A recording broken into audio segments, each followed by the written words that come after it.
It's so wonderful to see you all here. We're just going to take a couple of minutes to introduce ourselves and tell you what today's going to be about. So, my name is Rachel Fink Parks, and I've been a coach for nearly 25 years.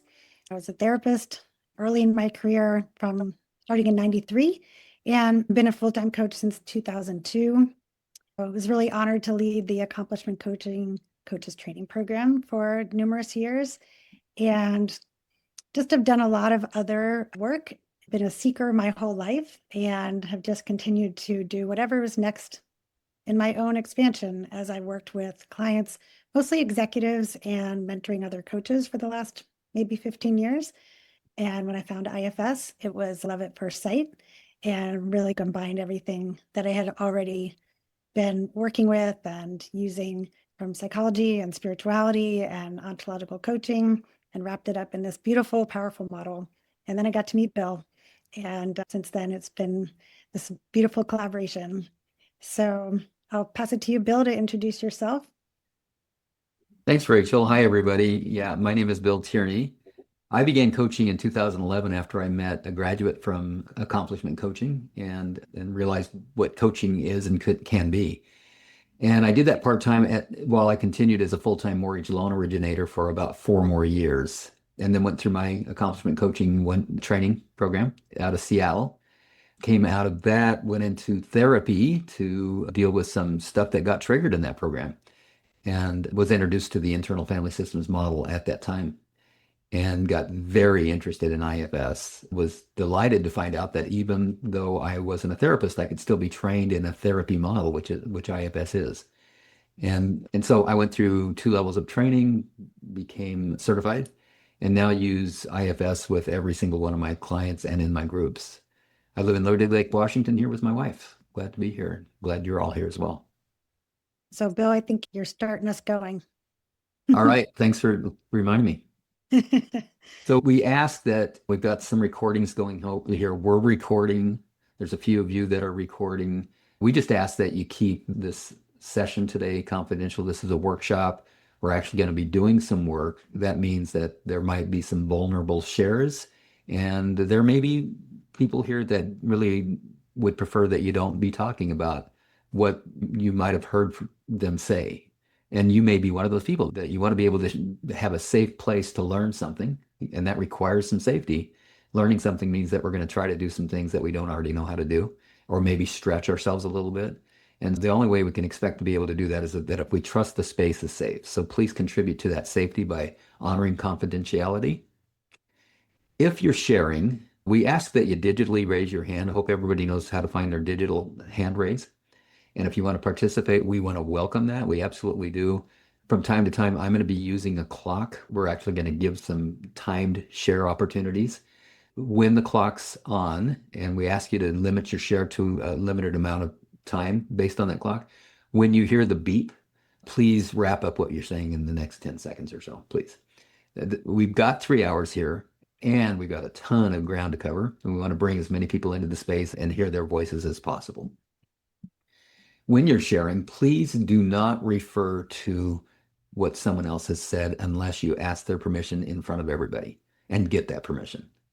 That's going to create some safety too. If I'm sharing something vulnerable and then someone else says, "Hey, Bill, me too," that sounds like it's supportive, but it may not land that way for me. And then on the other extreme of that would be advice giving or even coaching. We're all coaches and we want to offer some support, but please be here for you. And please let this experience get in for you as much as you possibly can. And to do that, see if there's parts of you, will allow you to fully participate today. And just notice what happens inside when you're asked to consider different thoughts, different ideas. Even what I'm saying right now might be somewhat activating for some of your parts. Just notice that. Begin to get into the practice of noticing what happens inside when whatever's happening outside is happening. So the intention for the workshop here is we want to introduce you to the internal family systems model in the context of coaching. Many of you have already heard about IFS. That's probably part why you're here. And because Rachel and I have been using IFS in a coaching context, and we've gone through training, we're developing this training program, we want to present an experience of that for you. And so that we hopefully at the end of this workshop, you'll be able to see how IFS might be able to enhance your coaching. I'm going to hand it back to you now, Rachel. So I do want to just get a little bit of a sense of what your experience is or isn't with IFS. So this time you don't have to raise your digital hand, you can just raise your hand. So for how many people is this that you're really new to IFS? You really don't know much about it, you're just here learning about it for the first time? Oh, nobody. Okay. Okay, got it. And how many feel like you have some experience with IFS? Like maybe you've read a book or you've watched something, but that's the extent of it. Anybody? Okay. Okay, great. And how many feel you've got a pretty good experience with IFS? Maybe you've worked with an IFS practitioner, you've done some work yourself already using this model. People. This is just helpful for us to know.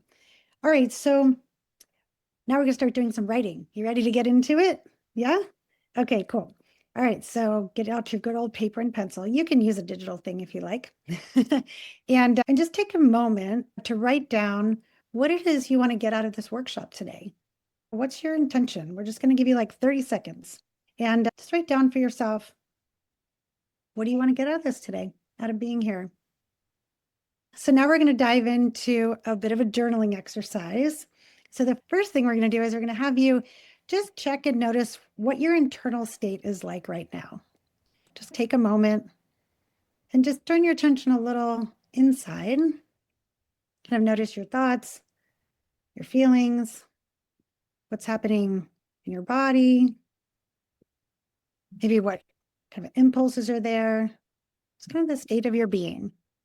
And I'm going to share a screen that will help you to actually assign a number to that. So this isn't a grade.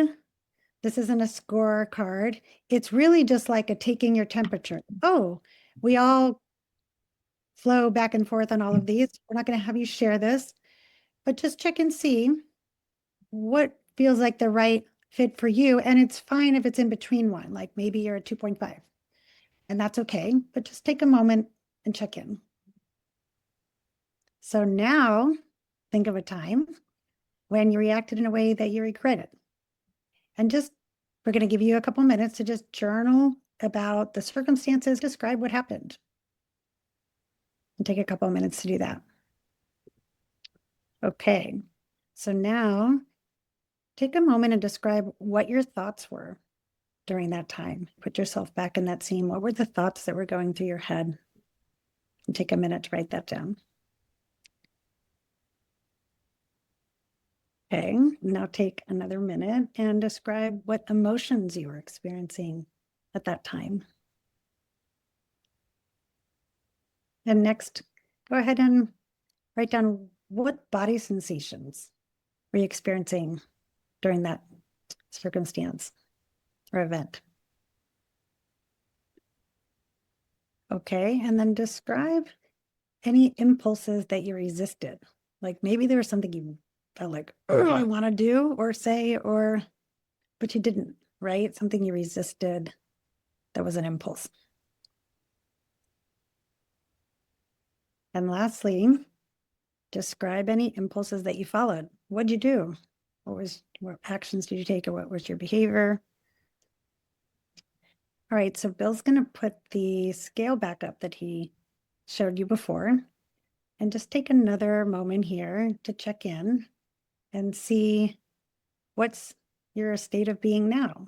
What's your inner experience? How are your thoughts and emotions, your body and your energy and your being just in this moment, just checking in. Just assign yourself a number or a number and a half, something like that, just for you. Feel free to use decimals. Yeah. So that scale that you just looked at is a way to bring awareness to your internal state in those 5 different ways. And it's nice to be able to assign a number to it so we can measure progress or see what's happening inside once something else happens. What Rachel just walked you through was something that in IFS we might refer to as an activating circumstance. The circumstance that your parts were reacting to as you answered those questions were the instructions that Rachel gave you about doing the exercise. And the exercise took you to a circumstance where you clearly had parts that were activated. And here's the clarity about that. Byron Katie is the first one that introduced me to the idea that I don't think my thoughts. She asked me, do you believe everything you think? And that was about 25 years ago. And at that time, that was a shocking question to consider. Yes. Because I really did think that I thought my thoughts. And she used the language of, I'm having a thought. And I thought, that's so weird. But the more I hung out with her and realized, wow, this is valid. I didn't mean to think that thought. It just showed up. And that thought influenced how I felt. I thought it was what that person said over there that made me feel how I felt. But it was that thought that made me, anyhow. So if I'm not thinking my thoughts, who is? So internal family systems asserts that we have parts and that those parts influence us according to what they're experiencing. I have this experience of what's happening out in the world, and then my perception of it is influenced by a variety of different parts who all have their own priorities, agendas, and reactions to what's happening in my life. And depending on the most dominant parts, I'm going to think according to the parts that are thinking about what I'm experiencing. Same with emotions. Do I feel my emotions? I feel them, but do I generate them? I experience them because there are parts of me that have emotional responses to whatever I'm experiencing and how I'm perceiving those, and how my parts are perceiving whatever's happening. I have body sensations. And this was, for me, another stretch. What? Wait, what? My parts influence my body sensations? Absolutely they do. Absolutely they do. If I'm experiencing, let's just say, a knot in my gut, that may very well be a part who is sharing this body with me and knotting up my gut because it's nervous. And I sense it. If I have an impulse, it might very well be a part of me that's just shoved a lever forward that says, oh, you got to do this right now. We need to leave. We need to say something. We need to interrupt, whatever that might be. We, by the way, interestingly, before I ever found out about IFS, I thought I was crazy because I had thoughts like we shouldn't even be here right now. And I'd look around and I just realized I was alone. What? Where's this coming from? And then, of course, some of those impulses are urgent and so quick that I just act on them. And then I try to make up a story about why I did. But I don't know why I did. I just did it. Okay. So you've each taken a few minutes here. You've looked at something that activated your parts, and then you described how you were influenced when those parts activated you. And we want to give you an opportunity now to share, if you'd like to. We'd love to hear how it was for you to describe that experience and what you noticed and remembered about that experience. We're not asking you to describe the circumstances of what happened. Like, the story of it isn't really what's important here. It's maybe pick one or two of the reactions that you noticed, right? Thoughts that you thought, the emotions that you had, and share what you noticed about that. We just have to practice distinguishing the story from noticing a reaction and sharing that with us. Okay, so what I would like to share is that before doing this introspection, I felt like 3. Uh-huh. And afterwards, just by doing it, it went up like a 4. Doing this introspection. Yeah, that's what I saw in me. Great. Can I ask you a question about that? Yeah. What do you make of that? What is it? What do you think that was about for you? I think because this is a theme that I have going on for a Mm. long time, I think that, yes, like giving attention to it, to the part of me maybe that has this issue, not like you have to do something about it. You can do something about it. and me like paying attention. I think it sends like an opening. Okay, you can do something about it. I think that happened. Yeah, like I feel like more open to do something about it, something different. Okay. Interesting. Yeah. It's about me being very rushed, and taking for granted my saint husband. And I want to be like more tender with him. But the night comes and in the kitchen, so now, hey, the feelings are you're taking him for granted. And this other part takes you like a locomotive, do rush. And maybe we can do something about it. Yeah. Thank you for sharing that. And you've done parts work, you said, right? You've done some parts work. Yes.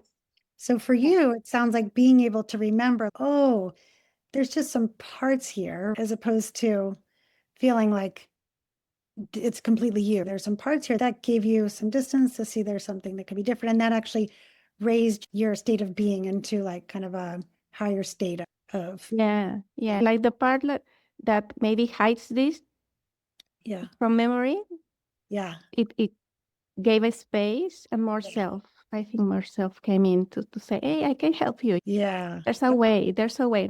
The Beautiful. intellect doesn't have to figure it out. I can help you. Wonderful. So tonight, let's see what comes. Yeah. Thank you for sharing. Thank you. Is it okay if I comment a little bit about what you said? Yes, of course. Okay, good. Yeah, so as I use the term self, which is an IFS term that we haven't talked about yet. So we'll get to that a little bit later. And just know that there's no expectation at all that doing this exercise would raise your number.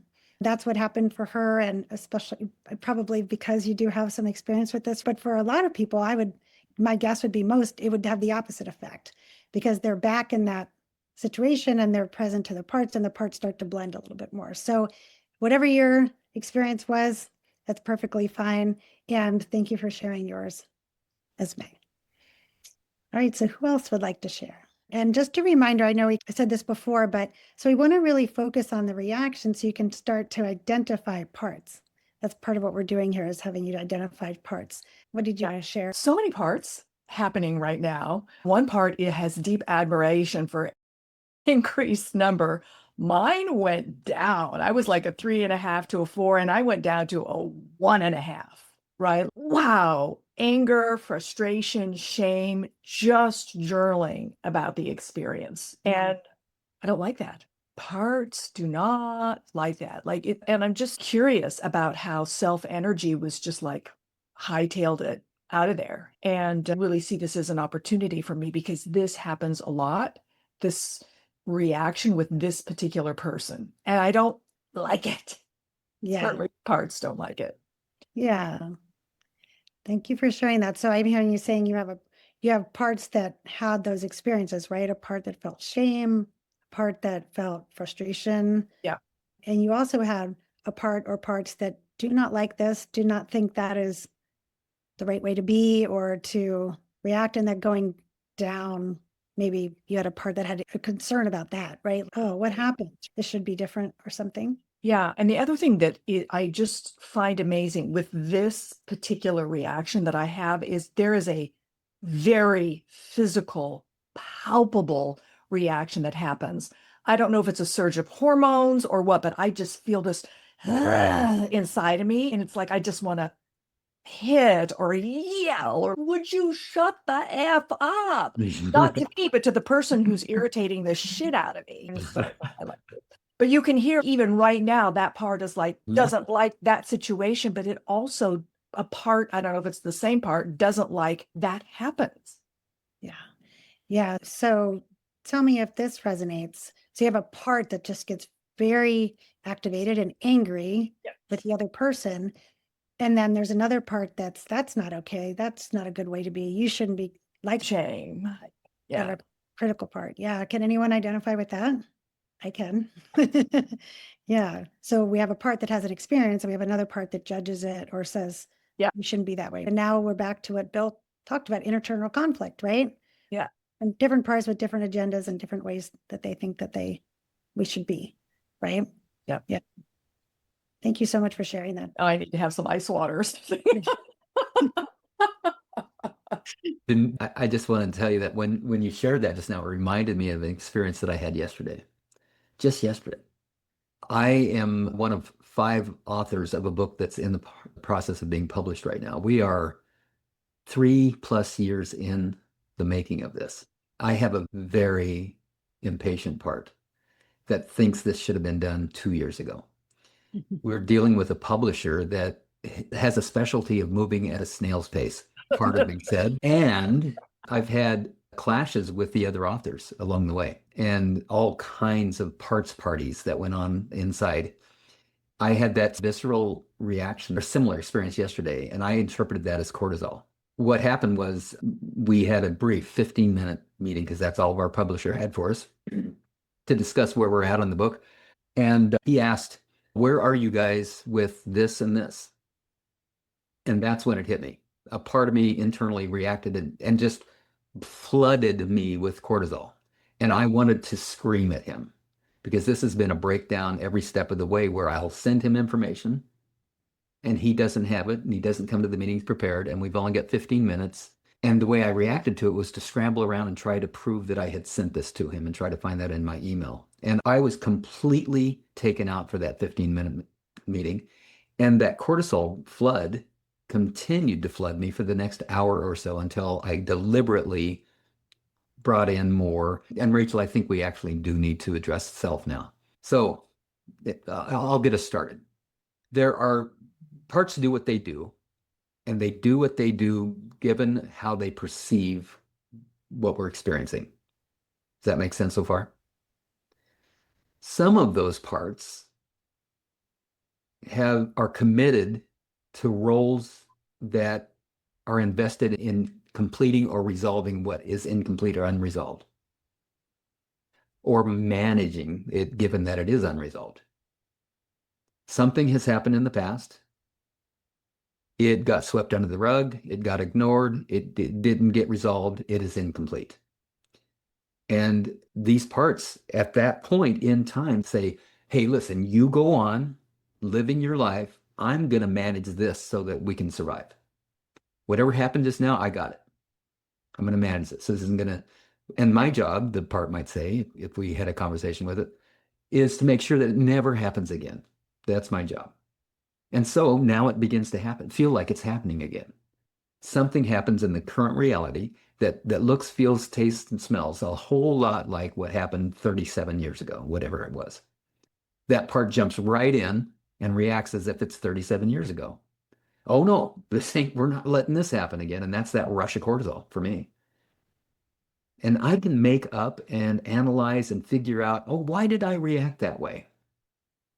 But what's interesting is, as close as I can come to analyzing it and figuring out, it doesn't make a difference that I understand. I still have the cortisol flooding through my system. And when that happens, let's set that piece aside.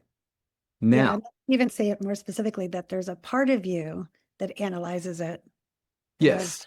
One understand, because that's the way that it thinks it's going to get you out of the old situation. That's right. And when it is the most dominant part, that's what I do, is I analyze. And I'm a figure it outer.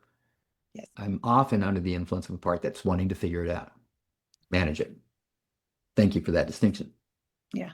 Now, setting that aside, consider that who we were born as is perfect, whole, and complete. The moment that we begin to believe anything less than that I'm anything less than perfect, whole, and complete, the moment I began to believe that, even before language, I began to identify in a way that we might refer to as shame. I am less than perfect. Shame begins. The identity of shame begins. And the moment that happens, I get cut off from the innate, built-in, deep well of resources that I was equipped with when I was born. And that, over my lifetime, has been systematically reduced over and over and over again, to the point where suffering became for me so great that I had to find some help. I had to find a way to survive in this world. I had suffered from deep depression and anxiety. I resorted to addictions, and I found a way to recover from the addictions but my parts still needed a way to manage the incomplete, unresolved in me. So I was running around as an adult, but feeling like a child because the parts of me that were running my life were still children, and still children trying to, in an under-resourced way, manage what I couldn't have managed 50 years ago, 60 years ago. Still making sense so far? Can I put in one thing about that too, Bill? Yes. Yeah, and this is true of everyone.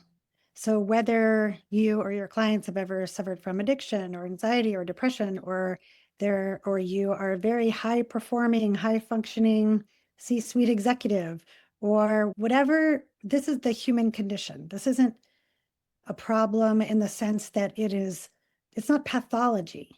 This is the design of how it goes, right? That for whatever reason, as we are going through mostly our childhoods, but sometimes later, we just pick up this stuff, right? We pick up we aren't met in the way that we need to be met.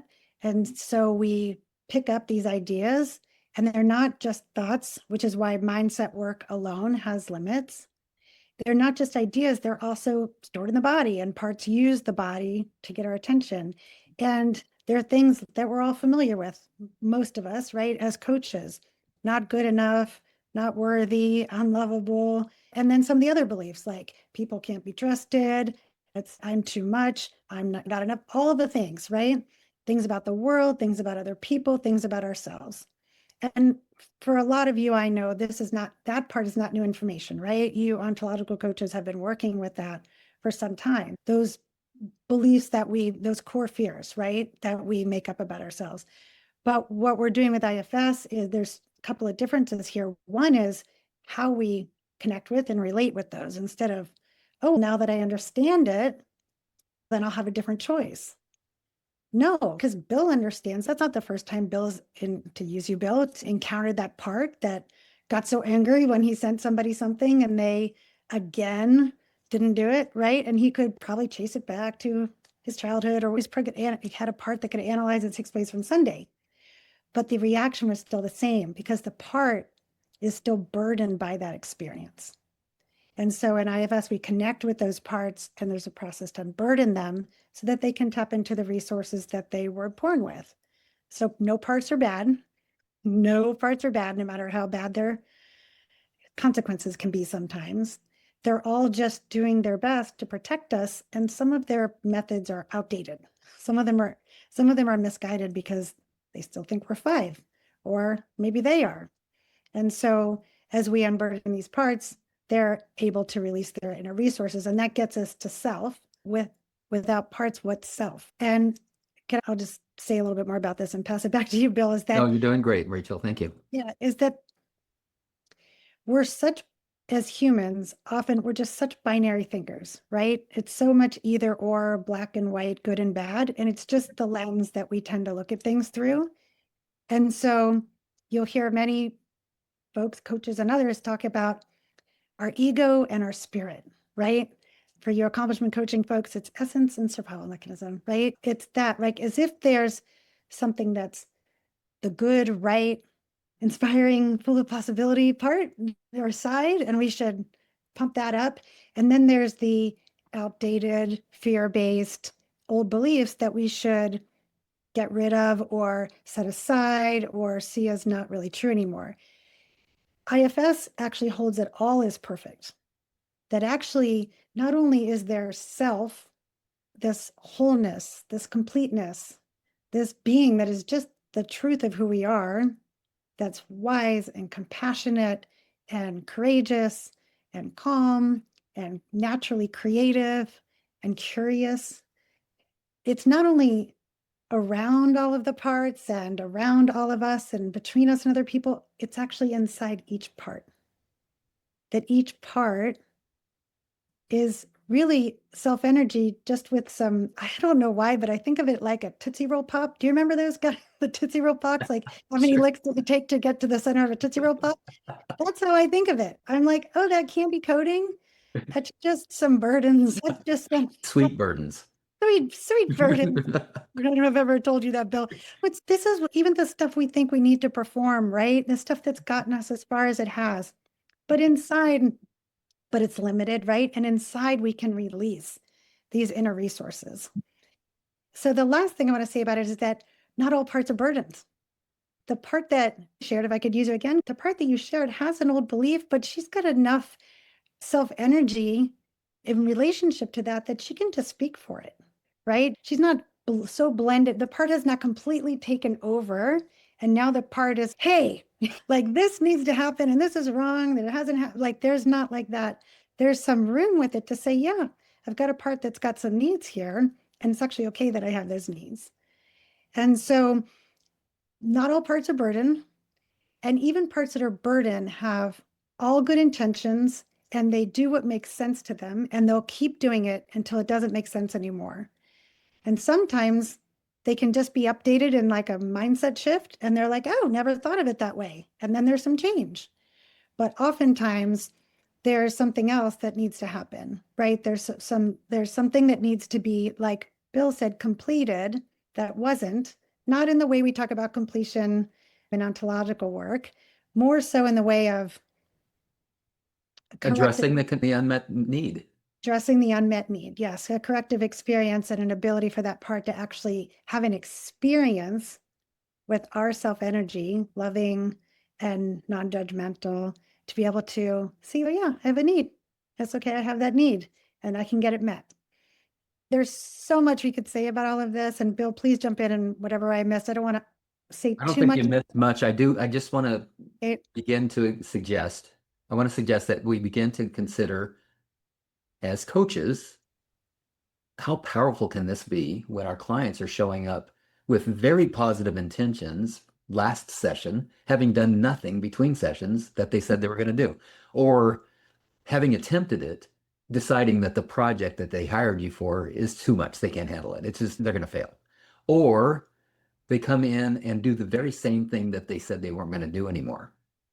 And then they probably have an excuse or a story or an explanation for it. But that's just, what if we understand that's parts? And what if we have a tool like IFS in coaching where we can help them understand their parts, not by figuring them out, but by building a relationship with those parts. And that's what we're going to learn how to do, is get connected with and learn from parts. And the only way that can happen is by creating an internal safety that makes that possible. And I'll just add to that everybody's system is different. So some people's systems they have parts that want to really understand what we're doing, and other people who just want to have the experience. And for some people, too much information is overwhelming. For other people, not enough information what we're doing is we're checking in and following the system that's in front of us instead of this is the way I do it.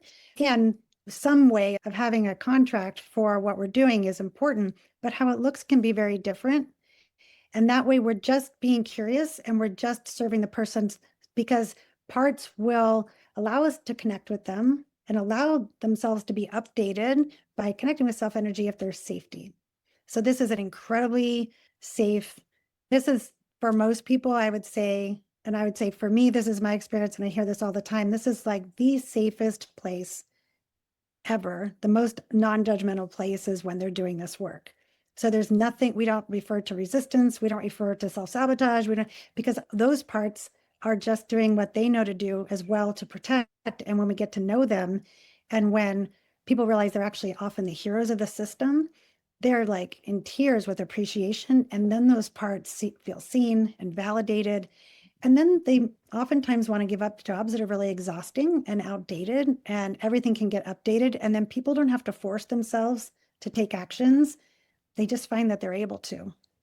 It's pretty miraculous. Yeah. So there's a little bit more about that question. One last thing, maybe two things. The resources that I referred to in IFS are referred to as the 8 C's. And some of them off the top of my head are the resources of compassion. Consider compassion to be a resource that can be tapped into, and that when we can't access it, it changes who we are. clarity, confidence, connection, curiosity. Those are just some of the 8 C's. And there's a million words that can describe that state. In fact, think about the rating scale that we had to take a look at earlier with thinking, feeling, somatic, nervous system, and state of being. Those are all indicative of whether or not you're being influenced by a self-led part or a burden part. It indicates how much access to self energy or the resources of self you have. And it's a feeling. You can actually feel it. It makes a difference in your capacity, which should be in one of the 8 C's and is not. That's right. Can I just say one more thing? I got one more Oh, thing. there's always, yes, please. I know. So just hearing that, was one other thing that came to me, which when you're talking about, so this was such an important piece for me because I've been working with these concepts of self, but called an essence, right? It's the same concept, and survival mechanism, right? For those of you that know those terms, which are kind of like parts, right? This part, survival mechanism made up as parts. But I had this binary, right, understanding that it was like, am I coming from essence or am I coming from survival mechanism, right? And this idea that I have a certain amount of access to self at any time, and I might have a little access, I might be a 2, all right, I might have 3, 3.5, or I might be a 4, 5, maybe once or twice a year. This transcendent, I'm one with the universe kind of thing that happens, but that I only need maybe 2.5 to connect with my parts. I just need a modicum of self. It's not a perfection thing. It's not, oh my God. And oftentimes, like when I'm coaching, my parts are there, even my burden parts, but they're out here and they're not, whoosh, or if they start to be, I can feel it.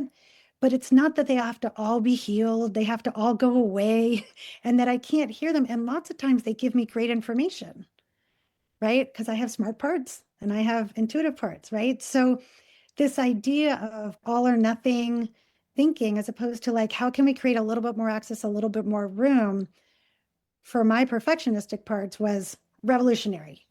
So I just want to share that and say there's a different way of thinking about the state of our being and how we can be of service and how we can show up than I'm doing it right or doing it wrong. Thank God. So that was my little, I wanted to share that. Thank you, Rachel. I just want to say that Rachel and I have had a lot of conversations about how we want to deliver this training and this message. And the way I say it is I want it to be sneakers on the ground, life as lived. If we can't make it accessible to those people that we're talking to, we're not helping them by speaking above and beyond what they already understand. Whereas if I tell you that I had a part yesterday that was so triggered that I was flooded with cortisol yesterday, you get that I'm a human being, and that's the way to relate to parts. And for me, that's the only way to relate to parts, not through obscure concepts. Yeah, and just one more piece. The only thing I want to say is Dick Schwartz, who I guess you could say created this model, he said was really given to him, says if as long as we as the coach are listening for parts, we're doing IFS, whether the client knows it or not. And so the idea that people need to understand all of this, I work with people who have no spiritual belief or are committed atheists, right? People don't have to be anywhere to be able to utilize this. And when you're speaking, there's a it's called direct implicit access. When we're working with people and they're telling us their story or what's happening for them, if we're listening for parts and we're speaking to them with that awareness, their parts are listening.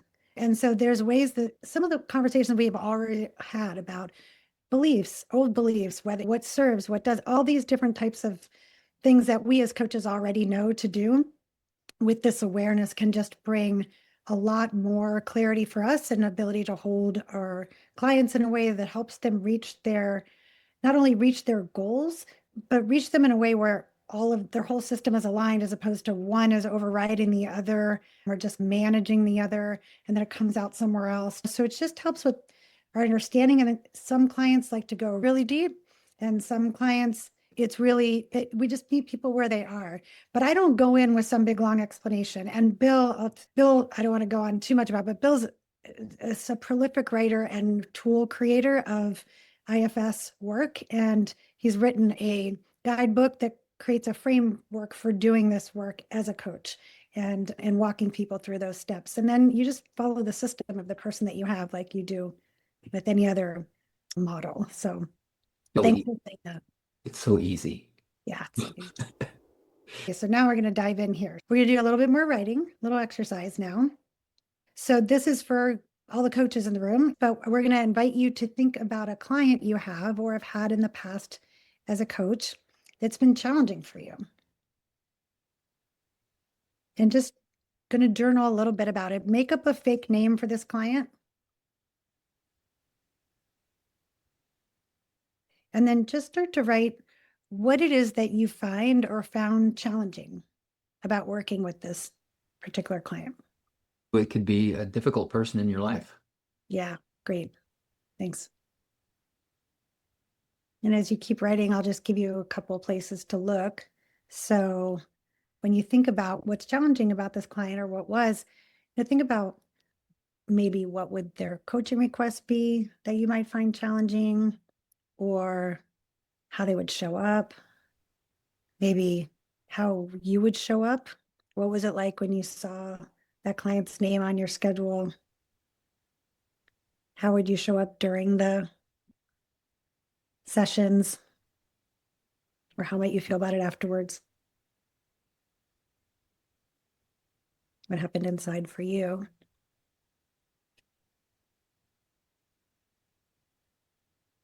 Maybe think about how the session would predictably go.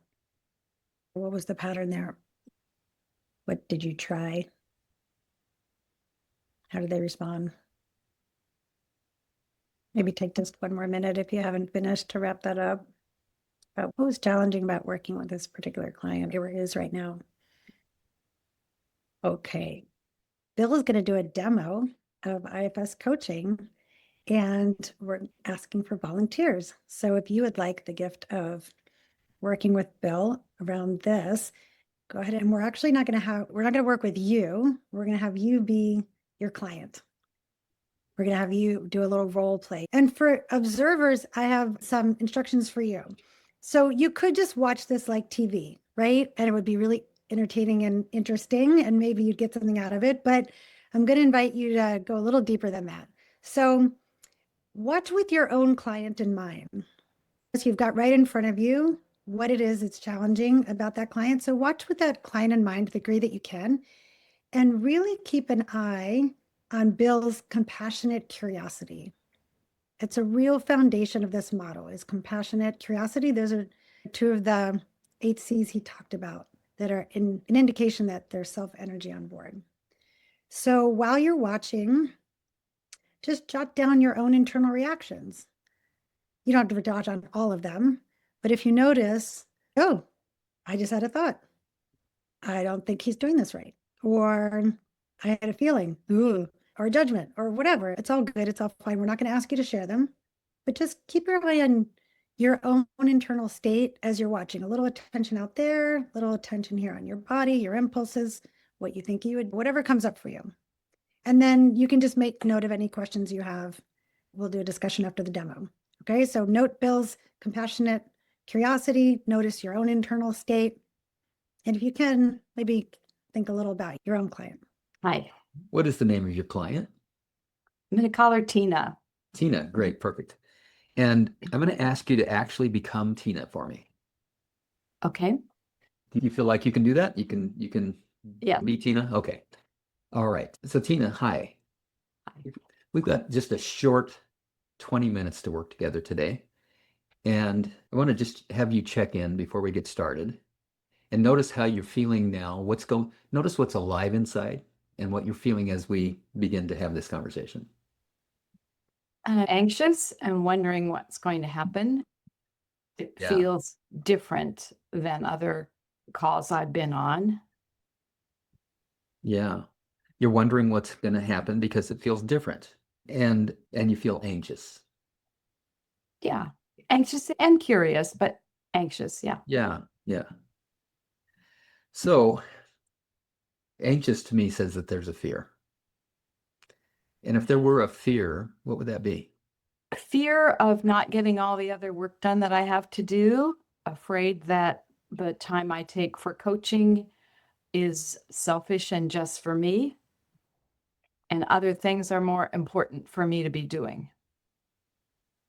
All right. So is it okay with you if we do, as you said, this is a little bit different, and I'd like to just acknowledge what that difference might be today. So before I ask you if it's okay, let me tell you what I have in mind and if it's something that's going to work for you. Okay. I'd like to invite you to join me with curiosity about some aspect of the experience that you're having right now as you come into this conversation. Let me stop there and just check in with you. Do you think it's going to be okay to be curious about what's going on inside for you today? Yes. Okay. And you mentioned just a couple of things about anxious. You were wondering what's going to happen today. You're also curious. And then when I asked you about the fear, one of the things that stood out to me that you said was that taking this time for yourself means that you're selfish. I personally am curious about that, but I want to check with you. What are you the most curious about in terms of your experience that you're having right now? If actually, I don't show up consistently for my coaching calls, and there are always other things that I think are more important, pressing matters, and I cancel my appointments. And so I feel whether I'm afraid to learn more about myself, or I feel selfish, or I'm not worth the money that's been spent on my coaching. I don't know what it is, but I am very inconsistent about showing up for my coaching calls. And so when I do, I feel a little ashamed because I haven't been consistent. I almost have to apologize and promise to do better and whatever. And I'm committed for a year, but I have not been actually committed. It sounds to me like this has been very challenging for you so far. Yes. You're committed, and it sounds like it's not been done by your own choice. It almost feels like you're telling me this is something you feel like you have to do. I chose it thinking it was a positive thing to do for my executive team, but I chose it, but I don't choose it every week. Boy, yeah, I get that. Yeah. Yeah. You made a choice at one point Yes. to do this coach. You committed for a year. And then when it comes time to have the session with me, you miss it sometimes. You're reluctant about being here. You're in your space is the idea that maybe there's something else you should be doing during this time. Yes. Yeah. What would be a good outcome from this 15 minutes that we're going to spend together? Really, I think to help me understand what's in the way of my actually putting myself first or committing. What's in the way of that? Because if you could understand what's in the way of that, what would you hope would happen? I would be clearer about what I really want. I'm not even sure what I want from coaching. I just haven't even stepped into that to say, would you, coach, please support me to make this thing happen? I don't know what that is. I haven't even committed that much to say what it is that I want. And so I think if I were more committed, I could more clearly say, I would like to be promoted, or I'd like to have a different career. I'd like to have a different job. I have a PhD. I should be able to go other places, but I feel somewhat lost. That's just amazingly clear. Thank you for sharing that. Yeah, and logically that makes so much sense to me too. If you could understand what is getting in the way of you being there for yourself, is that an okay way to say it? It's Being there? perfect. Okay. Then it would open the way for you to have clarity about what you would want to get out of coaching in the first place. Exactly. So I want to propose that we take as many sessions as we need to have the clarity about what's getting in your way, and maybe even possibly help what's getting in your way to join us in using the coaching for some outcome in your life that you would want. So getting clear about what's stopping me from committing, is that what you're saying? Starting there, just as you said, it's a brilliant plan. Let's see Yeah, that would help. That would help. yeah. Okay. And you already have a sense about what makes you reluctant. You've named a few things. And I want to suggest that we just take one of those things that you've named and get curious about that. Okay. What comes to mind for you? I don't want to put in where I want to go, although I will if you don't have something. I'd love to hear what you have to say. Okay, so I heard there are other more important things for me to do. That's it. Yeah. Can we go there? Yes. Yeah. Now that we've decided what we're going to do for the remainder of our time here together, now notice what's going on inside. How are you feeling now? That seems like a little bit of a light kind of at the end of the tunnel. Yeah. What could happen if what I take on is the most important thing and all the other things can happen even better if I put myself at the head of the line? How does that wondering feel? Feels like possibility. Yeah. I actually am feeling maybe empathetically a little lighter just considering that possibility. Yeah. And so then there's part of me, there's a voice in my head saying, yeah, when the phone rings and I get texts and I've got these people and there's problems and there's people losing their jobs and there's all this pressure on me and all this, then I don't trust that I could hang on to it. I want to suggest that we maybe introduce yourself to this voice, this part, and see maybe what we can learn from that part about what it's trying to do for you. How would I do that? If you'll trust me to guide you, I'll just walk you through a process. Okay. Okay. Sometimes it helps to name that part of you that has the voice that we're going to try to get to know a little bit and understand. What comes to mind? How would you like to refer to this part, given what you already know about it? I don't know what to call it. I say nice. Okay, we're going to call this part the nice part. That's okay? Yeah. All right.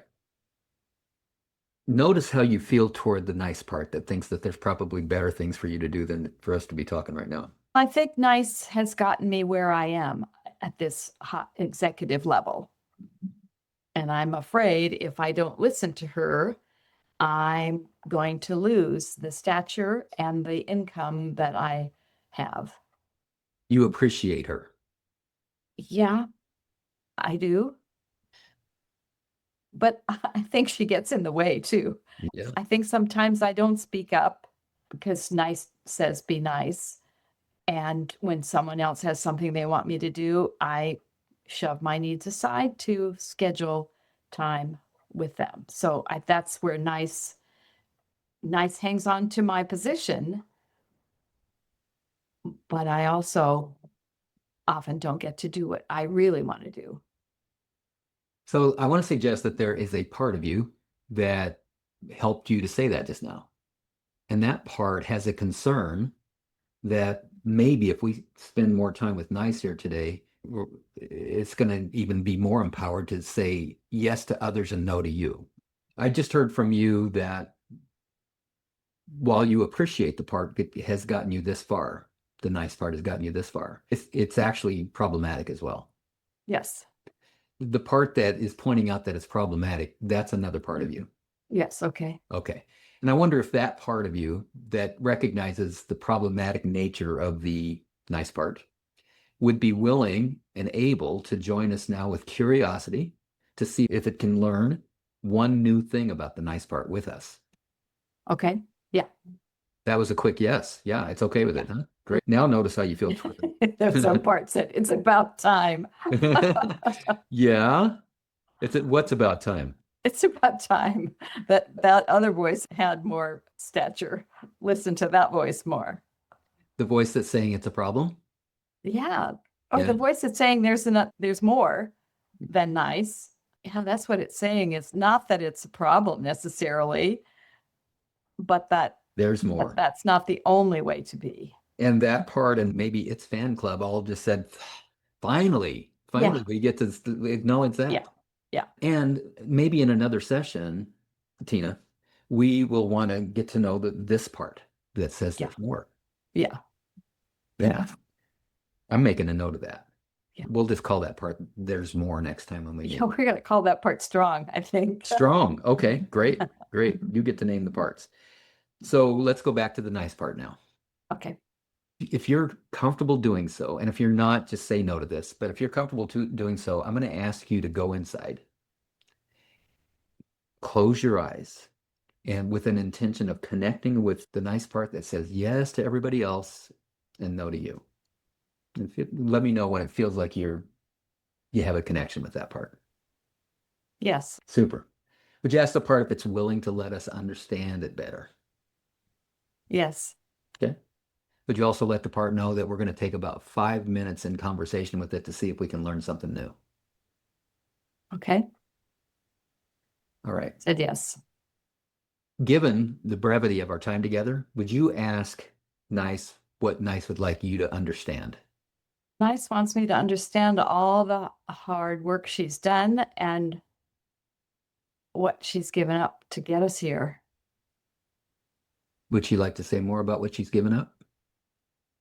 Oh, given up creativity, given up time with my kids, given up a voice, given up making more of a difference, given up the career that I really studied for and wanted, and being handed one that doesn't necessarily fit with my passion.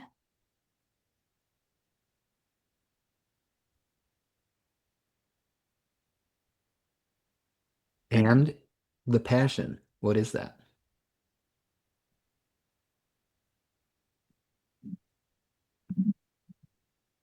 It's somewhere else. It's with medicine and pharmacy, not running a hospital. Tina, what are you feeling emotionally right now? Churned up, like things are rearranging. Okay to keep going? Yes. I would just want to reflect back, and then I want you to get back to staying there with nice part.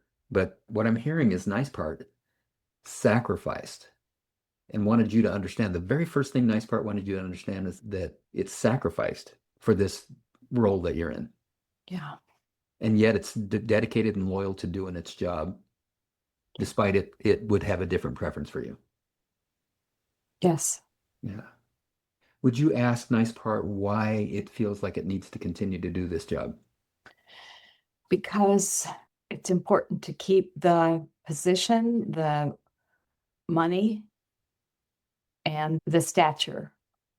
Yeah. Tina, does that make sense to you that this part would hold that as an important value? Yes. So would you ask, just for clarification, it sounds like the role or the job of this part in your system is to make sure that you have security. Yes. Yes. Yeah. Yeah. Would you ask the part if it did its job perfectly, what would be the outcome? I don't know. It seems like she's doing a pretty good job, so I'm not sure what perfectly would look like. Because what would feel better is if I felt more, felt stronger, and not having to be nice. I felt more like speaking up. So whatever that strong part wants to speak up. So if she were doing her job perfectly, she would know when to act and when not to. You've already identified that sentiment as coming from the strong part, yes? I guess so. Yeah. Isn't this interesting? So that you have a strong part that felt compelled just now to step in and speak instead of the nice part. Just have my hands on my hips, by the way. Yeah, isn't that interesting? So there's our image of the strong part standing there with her Yeah. hands on her hips. Yeah, Mhm. that's great. Would strong allow us to hear from nice part? Yes. Great. So let's ask the same question to nice part. What would be the perfect outcome if, from perspective of nice part, what would be the greatest outcome of her doing her job perfectly? I think it would be to find a place where nice really fits. That is part of who she really is, but not coming from fear of anything, but coming from a more genuine desire to cooperate, to be effective, to show up. Are your hands on your hip right now? Yeah. Yeah, we heard from Strong again. Strong really wants you to understand her. And this is What great. my husband. Does this feel familiar? We're putting on loudspeaker what's happening inside all the time, aren't we? Yes. Yeah, yeah. And how is it for you, Tina, to hear this, to actually have it on loudspeaker rather than trying to manage it all the time? It's refreshing, actually. Feels like I'm sitting up straighter and there's a clarity. I can hear it. And I can see Nice making some shifts as she's sitting in meetings and having more, I don't know, just more reason, not reacting, but just, is this a time to be nice or is this a time to not be nice? To know when that's really what's needed. And there's a relief in her not having to work so hard at it, I think, in nice. Amazing. Yeah, that is amazing. She's been working really hard. Yes. How do you feel toward her knowing how hard she's been working? Compassionate. But it's interesting. I just heard her say she was just a tiny bit pissed off. Yeah, she probably wants an opportunity to be heard more. And we're going to want to establish maybe in our next session even more safety inside for her to do that. And to do that, my sense is that we need to hear from Strong first, so that once Strong feels heard, understood, and appreciated as well, maybe Strong will be willing to let us just stay with the nice part and hear even more, including whatever anger she might have. Sounds good. What are you taking away, Tina, from this conversation before we end? I just love hearing there. It's like I feel like I've got two places that I've spoken up, and I'm grateful to those parts of me, whatever part of me, whatever that is, that says, yeah, I want to hear from you, and seeing what's driving some of the behavior I have about not showing up for my coaching calls, getting back to that. I now know more what that's about, and I'll be really encouraged to see what I can do about that. What do you feel called to do between now and next week when we meet again? Schedule a call with my coach. Great. Before we bring everybody else, I'm going to ask you to shake off Tina. Thank Tina for showing up in your system. Yeah, thanks, Steve. In return, do you feel like you represented who Tina is? I And think how she feels? so. Yeah. I And how do you think think so. this might shift your coaching with Tina? I think just getting to that place of that nice, that like, what is it that's driving her? And really addressing head on or heart on what's in the way of her actually committing. Yeah. And then I need to set aside my guilt about what else could I be doing? Where am I falling short? Where am I not providing what she needs that would make her, because no one's ever done this before. So it's a new experience for me. So I'm really looking inside myself about how I might have been contributing to that. That is amazing responsibility you're taking there. Would you just check in real quick before we invite everybody else to join us? Is there any negative energy around that for you? I'm embarrassed that she's not taken this on and that she's not stepping up and saying, I'm doing great things because of the coaching. And so there's an organization, there's always that. I'd like to think that my client is showing some breakthroughs. So a little bit embarrassed, and maybe some shame that I was paid for a whole year and she's really not taken advantage of it. And I've not given her value. I just want to point out that those are parts as well. There's an embarrassed part, and it may be that very same part that feels the shame. Yeah. And that's a should and shame. Yeah. Should and shame, they go together. Is it okay if I offer a reframe? Yes, please. Did you know what you know yesterday? No. No. Could you have offered her what you didn't have? No. Consider the part of you that feels the shame or that shames you, so that another part feels the shame, has a job to do too.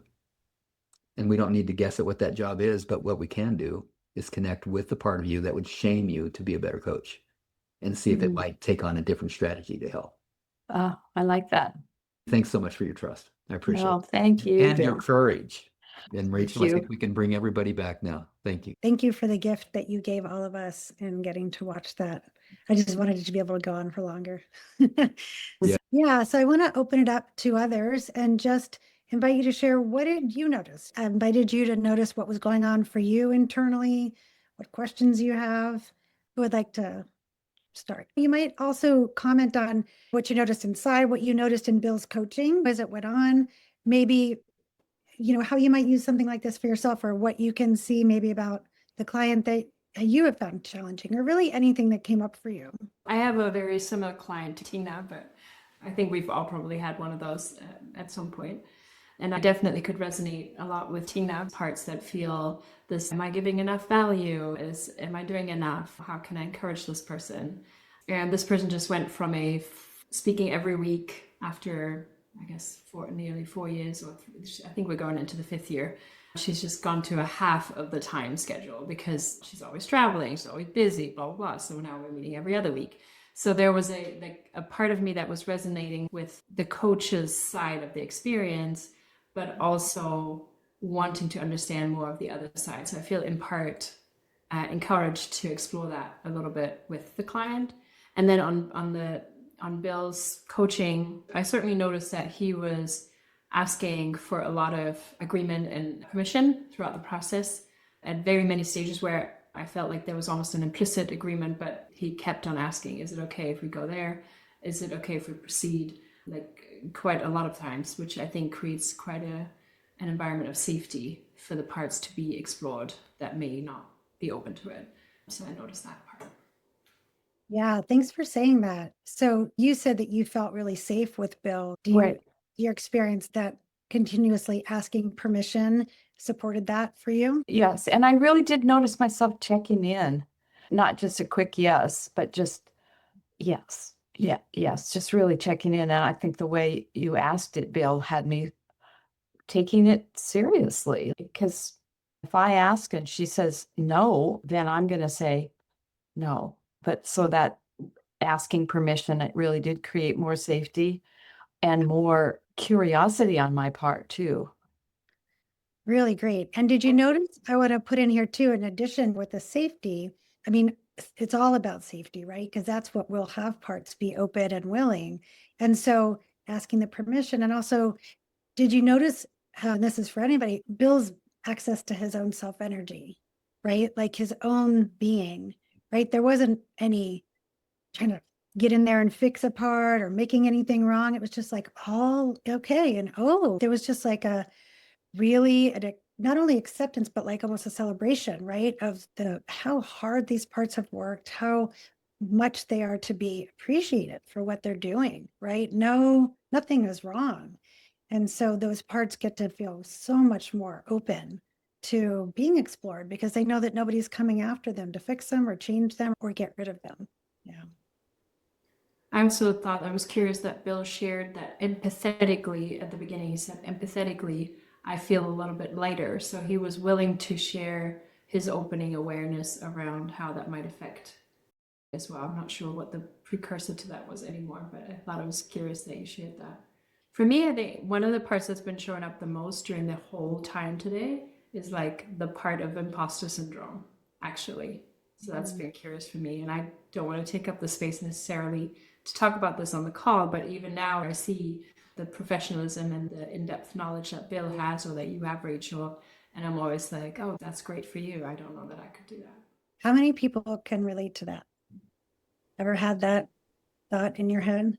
Yeah. Yeah, I know you said you don't want to take up the time. Is it okay if I? Sure. Yeah, no, but I just didn't want to make it about me, which is in line with my part that does want to make it about me. Yeah. But yeah, happy to talk about it. Just give a part that's, look at that guy. I could never do that. What an imposter I am. And you have another part that's, don't make this about you. And a part that had the courage to share it as well. Yeah, I don't know. I've never worked with a coach, including myself, that doesn't confront that sometimes, right? Doesn't see somebody do something that I have yet to do or that they have yet to do and go, oh gosh, there's proof that I'm less than or I'm not enough in some way. You guys, I work with Bill. This comes up for me, right? It does. The guy's a genius. He's been doing this for a lot longer than I have. And to be able to distinguish that as a part and find out and be curious about it and have compassion about it and bring it to my coaching and to connect with that part and find out what it needs. Because that part just has a concern. That part's just trying to protect in some way. And as you notice with role play of Tina wanted to connect with nice, the part that does nice, right? But the part that is committed that she should be strong wouldn't really allow that connection. So sometimes our clients, they really want to work on one thing, or they really want to get to know this one thing, or but there's another part that either judges it or wants to fix it. And we're not going to be able to hear from that until we hear from the other one. So it might be like, hey, I come to my coaching call and say, hey, I really want to work on this. I keep having this imposter thing show up, right? And I think I'll never be able to do this. And I want to work on that. But it turns out that it's not safe enough for that part to be connected with until we deal with and connect with, and the parts can relax, that judge that, think I shouldn't have that, think that somebody who's been doing this for this long, or has this much education shouldn't have this anymore, or whatever else it is. And so we just follow the system in the order that it needs to go. And like a mobile, it all starts to reorganize and shift. And you even said, Kathy, oh, things are starting to reorganize here, right? And yet strong just kept coming in. So that's okay. We just know, oh, there's some work to do here. And Bill just follows the system. He doesn't come in with, okay, let's do this, right? And let's get this done so she can have value and she can leave with what she came for. So it's a very different approach in that way, but it works. It actually goes faster because we're going with what the system wants. So thanks for saying it. And you're not the only one. And it's a great place to get curious about. Well, back to what I was sharing about the birth of the shame identity. The moment I have the thought that I'm anything less than perfect, whole, and complete, the shame identity is born. And that requires that I have to create a whole nother layer of protection, because I can't let anybody find out that I'm less than perfect, whole, and complete. This is going to be too painful. And so from that place, who doesn't have imposter syndrome, really? So this is my part that likes the process and the understanding of how things work. But it strikes me that part of the power in all of this is the acknowledgement. So just like guiding clients to acknowledge, generating the awareness of this thing, and then acknowledge it. Because it seems like at a therapeutic level, all these parts just want to be acknowledged and held. Yeah, it's really beautiful. You're so right. These parts that are trying to protect us, mostly they want to be seen and appreciated and validated for their experience. And they often have really great information for us. So once we're able to do that, they get that experience of being with that incredible energy of self, either from the client or from the coach or both. And they're really open to, wow, maybe there's some more adaptive strategies. Maybe there's a way I could be more helpful, because they really want to help us. And sometimes they're just chasing their own tail and don't know it, right? And they make us chase our own tail.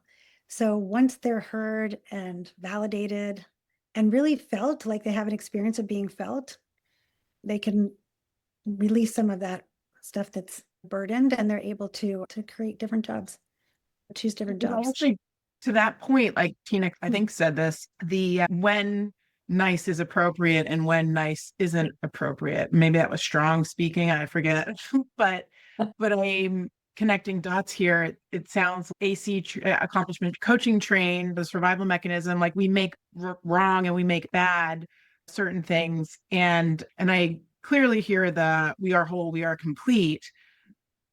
In this work, it sounds like the acknowledgement and the validation, and it's releasing them to become superpowers, but understand when their superpower is appropriate. Yeah, so beautifully said. Yeah, these parts have resources for us. We come into this world with parts. Some of them come online developmentally later, but they are like, being nice is a really great capacity to have, right? Being strong is a really great capacity to have. And if they weren't in conflict, right, and they weren't burdened, then they could just step in when's needed and step back when not. We could call on them and like that. And I do want to just say, as far as the accomplishment coaching piece, is that there's nothing wrong. And I hope I didn't put in that there's nothing wrong with the concepts of essence and survival mechanism. They're really saying, I think, the same thing, but this has given me a much deeper relationship to that really beautiful and whole concept, and has me see what we humans do with it sometimes. I know I did, and I know most coaches have, right? Making right and wrong. But it's not the concept that the distinction is powerful.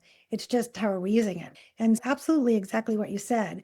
And if you think about it, and I don't want to go too far into this because it might go it's a big topic, but I'll say it as briefly as I can, is that when Bill spoke about parts are carrying kind of something that was, there's something got incomplete in the past. It's, if anybody knows anything about attachment theory and how that, like how kids like are related to it, I'm sure you do, Betsy, right? Like growing up, when we show up as little kids and we're met with, oh, that's how you are? How delightful. We're just toddling along and being ourselves. And when we're met with, there's something wrong there, you shouldn't be that way, or we're shamed for it, or we're like, that's not tolerated, you're too much, whatever, then those parts kind of have to go a little underground, right? Those parts are, and so being met by self energy, which is just love, right? Like it's all the other stuff, compassion and curiosity, whatever, but it's really unconditional love. It's like a corrective experience of that attachment injury, right? And so this isn't therapy, but it is therapeutic. It's for that part. So parts for me are just like little people, and they look, they have personalities, they have biases, they really are like little people. And so you're actually meeting that part in a way that it hasn't been met before. And then it just is, there's something really pretty magical that can happen there. So you're right on with everything you said. I hope that wasn't complicated. If that was complicated, just forget about it. It's a little bit extra. But for those of you that know something about what I was saying, maybe it's a support. The 12 angry men sitting around my coffee table are creating a cacophony inside my head right now. And then I just noticed a part that is very tired. Oh, will I ever get this? So the main two parts that I hear, one is very concerned about doing it right. And what does the ICF think about this? And at the beginning, it seemed directive, and there should be the disappearance of you as a coach. And then there's another part that was like, wow, look at how seamless that was. Like, and then was trying to analyze and pick apart, not from a critical place, but like trying to figure out what Bill was doing, because it was just so effortless and in relationship. But then there was the other part that was still, yeah, but, and now I'm really present to this third part that's exhausted because can't you just be quiet and learn something? So that's really what I'm present to right now, is like all voices. And then in comes your line about self energy is just love. And it was like, oh yeah. Okay. Cause you know what? That's really good. Cause I'm built for love. So there is hope for me. You know what I mean? It's like, just freaking love people. Cause I always think we're just children running around in adult bodies. So that was my bleh of what's happening from all my parts. So I'm just very aware of a very loud conference table, and one is pounding its shoe and the other one is like, it's exhausting to be me. So that's what I have. Just Yeah. cork all that. Yeah. These parts have jobs they've been doing for a very long time, and they can be really exhausting. And so the more self energy we free up, the more spaciousness we have, the more energy we have. Bill, everybody was freaking out when you said you were 70 and you left. The guy's like up at 5. He's like a creative machine, and he's just got so much space, but he's been doing this work for a long time, probably a while. So it's all, this is new, right? This is something that's new. It's a different way of doing things. And you probably won't ever coach just like Bill. Like it's different, right? Like my style is different than Bill's. And you find your style and you find what works for you as you work with your own parts, to be able to help them learn to trust you to be the adult and to let them follow you, and then get to know your clients' parts and follow their system. So it's all, yeah, I get it. And thanks for sharing it. And it's all perfect. It really is. Is there anything that you need right now, or any of your parts need from getting riled up in that way? Oh, they're calming down just because they had the opportunity to express, at least some of them did, and mostly just want to express appreciation, gratitude for the artistry that is Bill and you, Rachel. It's okay. One day when my parts grow up. May I comment on maybe why you're feeling a little calmer now? Yep. Just the same thing you just said. I just want to rephrase it in IFS terms. You unblended your parts. You unblended from your parts by speaking for them, by acknowledging that they're here. Yeah. Cool. Yeah. And I do want to actually address one of your parts concerns, if that would be okay. Please. So the ICF has credentialed IFS training programs. Only went so far as with the IFS Institute, which is Dick Schwartz's institute, and our program that I'll talk about in a minute we'll be applying, we're in the process of applying for 40 CCEs for the program. And we've been told by people with the inside scoop that we'll have no problem being credentialed. So for those of you that are credentialed or accredited, so those of you that are credentialed will be able to get your 3 years worth of CCEs by doing Elevate if you choose to. Yeah, I just wanted to add in, I'm hearing a lot of empathy and recognition of the parts. And empathy is just something always so important in my life, but in my work as well. And I'm feeling this sense of that we are reparenting our inner child, Yep.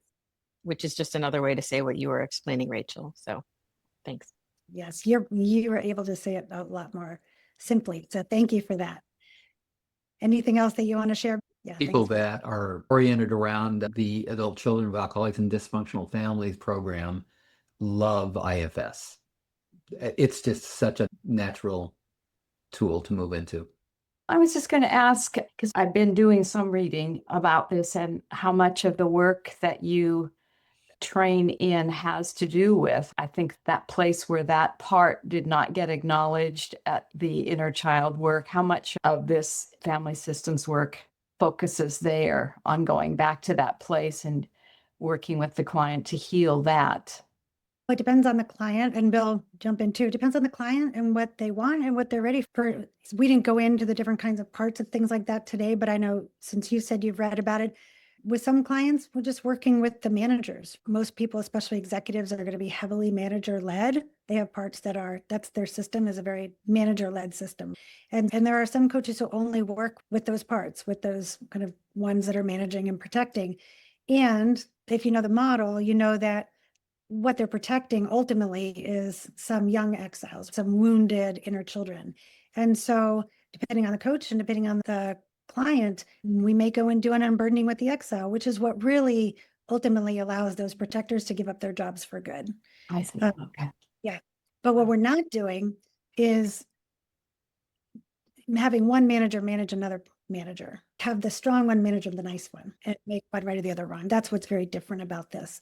And so there's so much we can do at the level of the managers. Yeah. Thank you. Yeah, sure.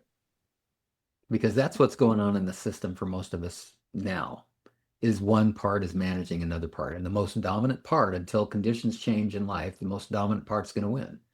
For me, 27 years old, I'd spent every day of my life for the last 9 years drinking. Then I got some new information and my parts shifted positions. And now the managing part was the one that says, no, we're going to be sober now. And it's been in charge ever since. Yeah. And that inner conflict it can be seen as a war. And many of the approaches to managing that war are to win it. The IFS approach to that war is to end it. Nice. Ooh, that's nice. Yeah.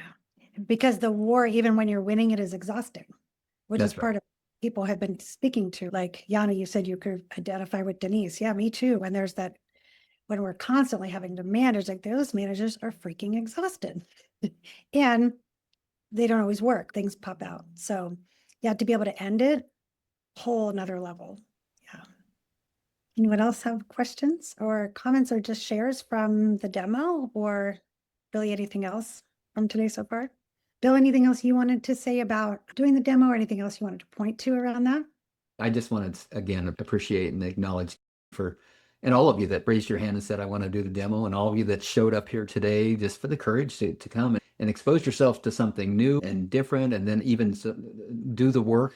I saw all of you doing the work. I saw all of you journaling, going inside, answering those questions and exploring. I think I just want to acknowledge that you're here as I am because you recognize that we need a different way. We need a different way to approach change. And as coaches, let me just speak for myself. As a coach, I'm a stand for change and transformation. And I believe that it's my way to contribute to a world that's on fire and crazy. And if I can reach one client at a time, and now even deeper, if I can reach one part at a time to help end that inner conflict, then maybe there's less external conflict. And it just lights me up that we have so many people in the room today that are in positions of that much power, that can make that much of a difference, and that already are making. I'm sure that every one of you are already making a huge difference in the world. And I just want to suggest that maybe what you saw today, what you learned today, inspires you to know that there's a way to even make a deeper and broader difference. Thank you. Thanks. I'm going to just turn to just sharing a little bit about our program that we've alluded to a little bit here. It's called this Elevate program. And this is a coach's training program that was born out of mine and Bill's love for this work and for my searching the planet for a program that did not exist. So I did my first program that I did with IFS through the Institute, taught me the model and gave me the information about the theoretical basis and how it works. And then I started doing it work with clients, and it became very clear to me that I needed to do my own work. So I hired an IFS therapist. I worked with her for quite a while, and I was just absolutely blown away. I've done a lot of different kinds of work in the last 25 years, probably most of it, I've done it. And this really put it all together, like I said earlier. So I was all on fire for it. And then my IFS therapist retired. And so I went looking for a program that would take me deeper than what I'd already done. And I ran across Bill because I Googled IFS Coach, I think, and Bill's got this parts work practice group that he has 6,000 people in that come, get 100 people on Sunday and Wednesday that come and practice this work. He's written 4 books. He's really quite a force of nature in this work. And I was looking for, hey, I've learned how to do the model, but the way the Institute taught me to do the model was exactly how they would teach a therapist. It was just the model itself.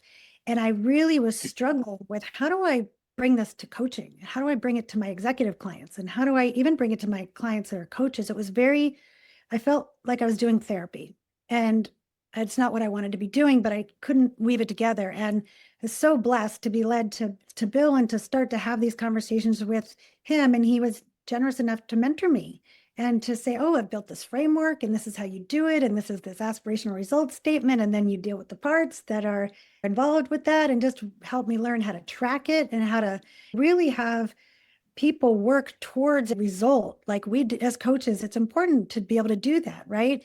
Somebody wants something. They want to, parts of them want something. And so how do we support them to be able to create that without, like you so brilliantly just said, Bill, like winning a game against other parts of themselves? How do they do it where all the parts that are involved are aligned? And so the results come quicker and they come easier. And when they get there, it's with a lot more spaciousness and inner peace. So I was just so excited to be working with Bill and getting this information.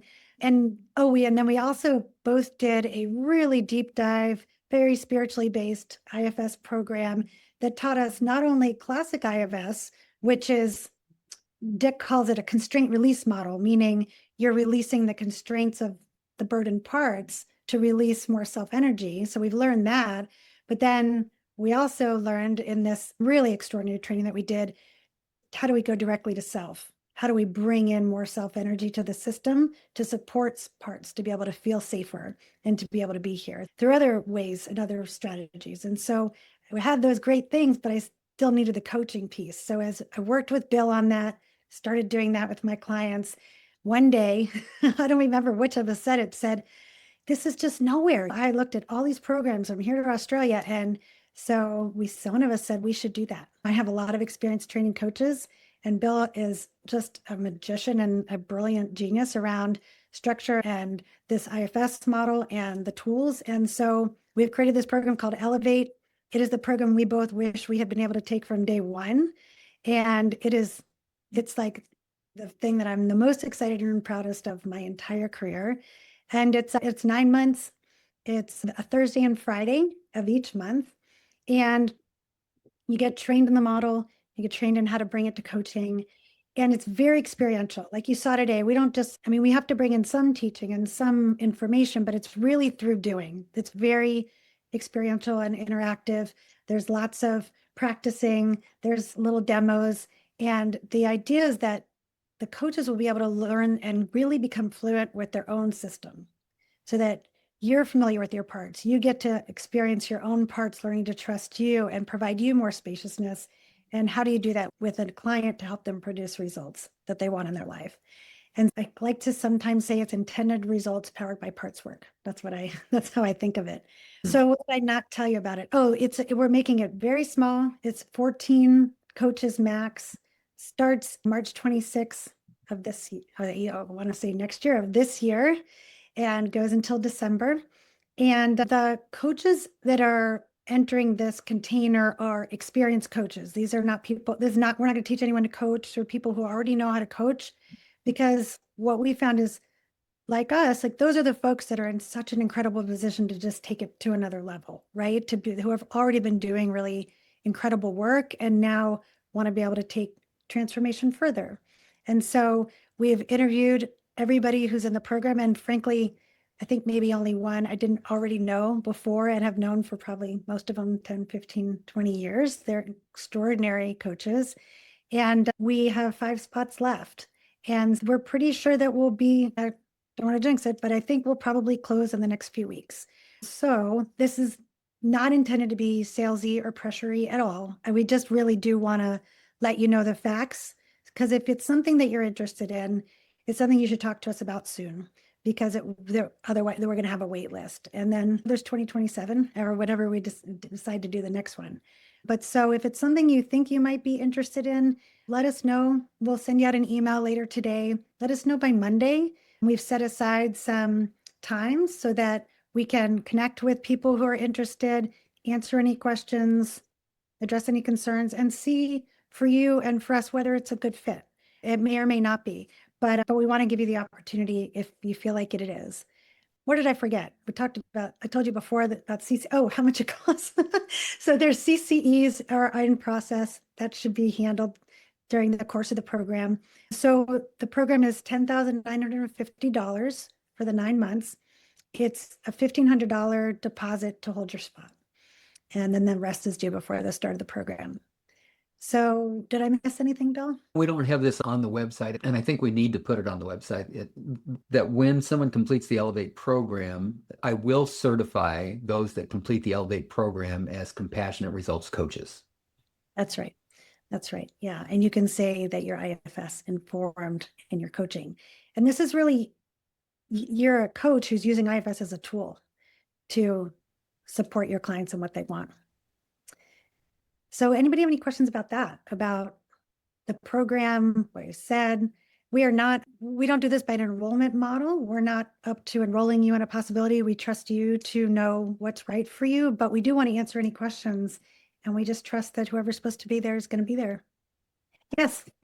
You said it's Thursday and Friday. Can you say more about 9 to 5? You guys are Pacific time, I assume. How does that all work? Thanks. I knew I'm forgetting things. I just don't know what they are. So yes, it's going to be time of the program. 9 to 4 Pacific time. 9 to 4 Pacific time. Also, so most of the Thursdays and Fridays are the 4th week of the month, because lots of coaches coach for 3 and then take one off. We definitely encourage people to make as many as they can, because it is very experiential. And if you can't, they will be recorded for only the people who are in the program to be able to watch. So that will be made available. And Anything else I forgot? The follow-up email that we'll send later today will have links to the website and various other things, including this recording from today. Yeah, and the actual dates. The actual dates, yeah. I do want to share that. I won't say who because it's confidential unless they want to share it, but 3 of the fabulous coaches who are here today are already registered for the program. So that tells you the caliber of people who are, Denise is one of them, and April's one of them. And they're all raising their hands. Resin's one of them. Yeah. They're very excited about that. Yeah. Anybody want to share about that? I'll go ahead and share. It's to be more practice of what we got a taste of today. For myself, for my clients, just like the being of it and the practice of it. That's what I'm most looking forward to it, and that rhythm and what comes up from that, what the unexpected comes up from these. By the way, that reminds me that we needed to give you a demonstration of what it might look like in coaching. And we're going to do some demonstrations during the training, but it's not going to be the predominance of the program. You doing your own work, as Rachel said earlier, is the most powerful thing that you can do to learn this model. And so we're going to support you in doing your own work, and we're going to give you lots of time to practice with each other and with us. And we'll demonstrate every once in a while, but we're not trying to set a 10-foot bar and expect you to jump it. It has taken me 70 years, but it has taken me since 2016 when I was first introduced to the IFS model to have the mastery that I have of it now. And every single day, I master it more as I work with my clients and do my own work. It's so brilliant because you guys saw when Bill was working with Tina that, yes, he asked permission, right? And there were things that supported the safety. But the being of the coach, right? The access that the coach has to self-energy and then is actually what creates safety for the client. And we don't practice being in IFS. That's a manager job, right? We actually release those inner resources of being. And so that inner work is critical. And we'll all be doing that together. That's a journey that will go on. It's an incredibly transformational experience. So thanks for saying that. It's really a huge part.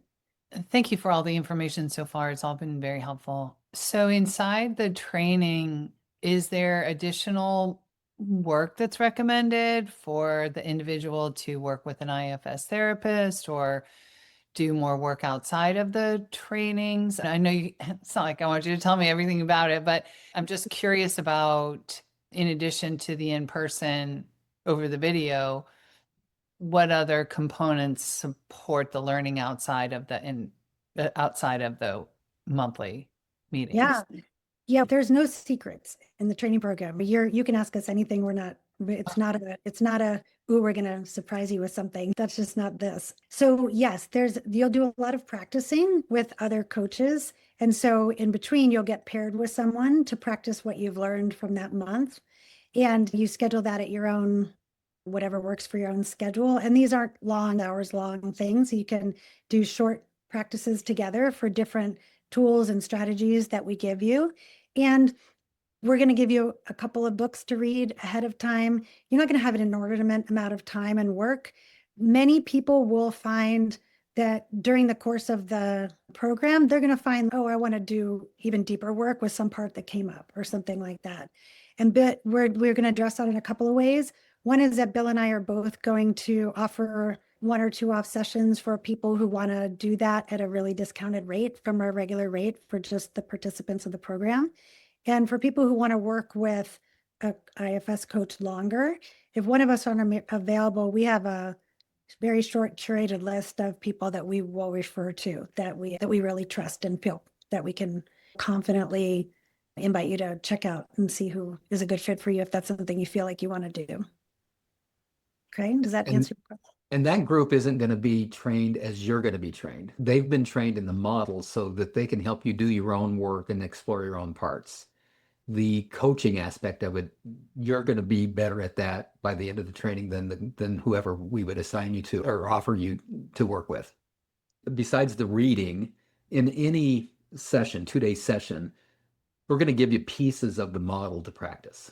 And Rachel talked about getting together with someone else, another participant in the program, and practicing. We'd assign that and you'll set that up and practice something that might take maybe 30 minutes together each to practice.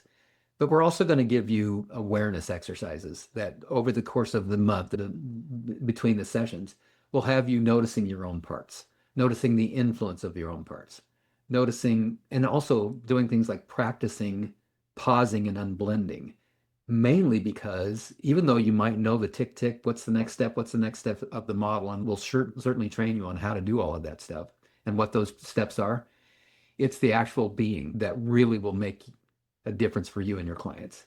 And that being imbued by self is what is going to really bring about the internal harmony and balance that you need to have and that your clients want to have so they can bring about those results.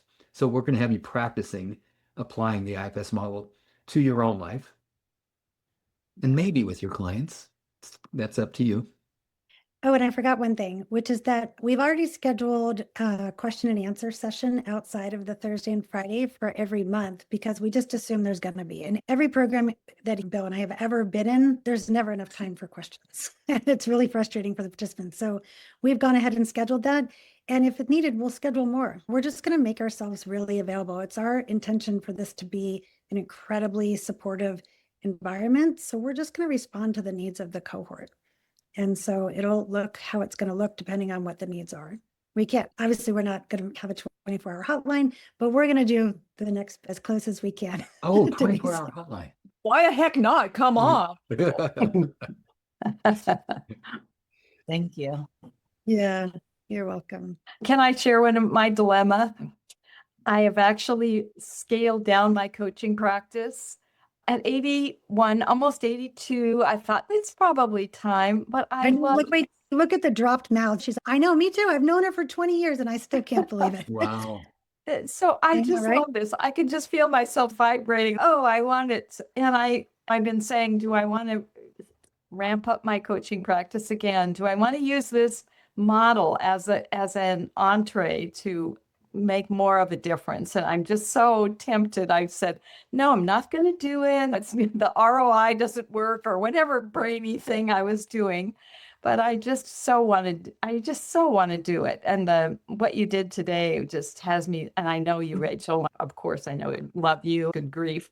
And I don't know, there's parts of me that say, hey, you should be done by now. Or do you really want to talk to people about coaching? Do you really want to do that again? But I don't know. I'm on the fence, but not about the program at all, but what I would want to do with it and the difference I might still make, and who might say yes because of that, because this approach. Yeah.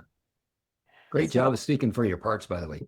There's a whole bunch of them saying, yes, it's worth $10,000 to have this as a gift for the world. Maybe that's what one part of me is saying. Yeah, thanks. And we're happy to support anyone in getting clear without bias, like really just from curiosity, whether it's a gift for your coaching practice, whether it's a gift for the world, or whether it's just a gift for yourself. Or maybe it's not this year, or maybe it's not this time, or maybe it's go work with an IFS coach or therapist. It might be something else, but we'll send out that email later today. And if you want to have a conversation with us, please, we'd love to talk with. It's no obligation. There will be zero pressure, but we're available for that. All right. Thank you. I appreciate it. Thanks for letting me share that. Sometimes I just have to put it out there. Yeah. What's really going on in this? Yeah. Well, one of the things that we're going to do in the training program is start and end on time. And that said, we've got 2 minutes left. We want to honor time. And I just want to tell you how much I appreciate each of you devoting this time, signing up, keeping your commitment, showing up fully for this. This has been a wonderful experience that I've enjoyed with all of you. Yeah, me too. Thank you so much. Thank you. All of you. Yeah, so wonderful weekend, and thank you again. Thank you. Thanks all. You.